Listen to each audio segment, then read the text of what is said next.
Saudara, kebakaran lahan yang terjadi di wilayah kilang minyak Pertamina Tuban, Jawa Timur berhasil dipadamkan.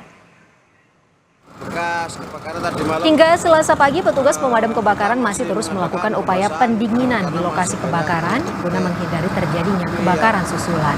Kepulan asap pun masih tampak terlihat di sekitar lokasi kebakaran. Proses pemadaman berlangsung selama 17 jam dengan menerjunkan 13 unit mobil pemadam kebakaran dari 3 wilayah, yakni dari Kabupaten Tuban, Bojonegoro, dan Lamongan.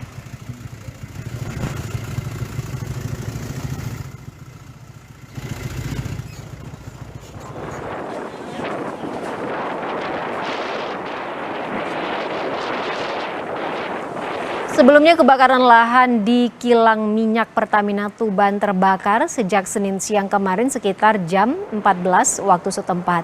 Kencangnya tiupan angin membuat api cepat membesar dan merembet kemana-mana hingga api membesar. Besarnya kobaran api juga membakar ribuan kubik kayu jati, sehingga hal itu membuat petugas kesulitan memadamkan api. Kebakaran terjadi di lahan kosong milik Pertamina Tuban. Lokasi kebakaran tidak jauh dari terminal bahan bakar milik Pertamina.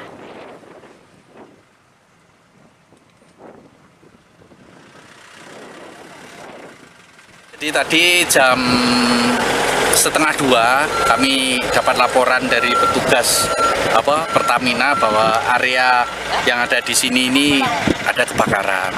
Kemudian kami luncurkan 2 armada dari Mako. Jadi dari posko induk kami luncurkan 2, kemudian kami tambah terus. Jadi akhirnya sampai 6 kendaraan kami yang dari kami 6 kendaraan. Kemudian totalnya semuanya 13 termasuk dengan water supply.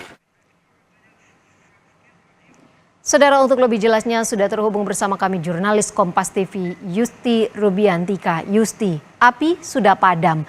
Apa yang menjadi penyebab kebakaran di sekitar kilang minyak ini? Dan juga saudara bahwasanya terjadinya kebakaran di wilayah lahan pembangunan kilang minyak Rosneft yang ada di Kecamatan Benu, Kabupaten Tuban sejak Senin siang kemarin. Ini belum diketahui secara pasti apa yang menjadi penyebab terjadinya kebakaran tersebut, dan petugas hingga saat ini juga masih melakukan penyelidikan. Itu. Baik, Yusti, apakah kebakaran ini berpengaruh terhadap operasional kilang minyak yang berada tidak jauh dari lokasi kebakaran? Ya, gimana? Kebakaran ini berpengaruh tidak terhadap operasional kilang minyak yang berada tidak jauh dari lokasi kebakaran? Terkait dengan tidak jauhnya kilang minyak atau terminal bahan bakar di wilayah Tuban ini tidak menjadi pengaruh yang signifikan. Namun dengan kondisi kebakaran yang begitu besar itu menyebabkan rasa khawatir petugas maupun masyarakat, yang mana di situ juga masih dikelilingi wilayah semak-semak atau hutan jati yang ada di lokasi. Dimungkinkan apabila ini tidak segera teratasi, kebakaran akan semakin besar. Alhamdulillah sejak pagi tadi kobaran api sudah bisa dikendalikan, dan saat ini petugas pemadam kebakaran dari 3 kabupaten Tuban, Bojonegoro, dan Lamongan terus melakukan pendinginan lokasi yang masih ada titik apinya. Gitu. Ya, berarti saya pastikan kembali kebakaran ini tidak berpengaruh ya terhadap operasional kilang minyak yang berada tidak jauh dari lokasi kebakaran. Terima kasih banyak, jurnalis Kompas TV Yusti Rubiantika melaporkan langsung dari Tuban, Jawa Timur.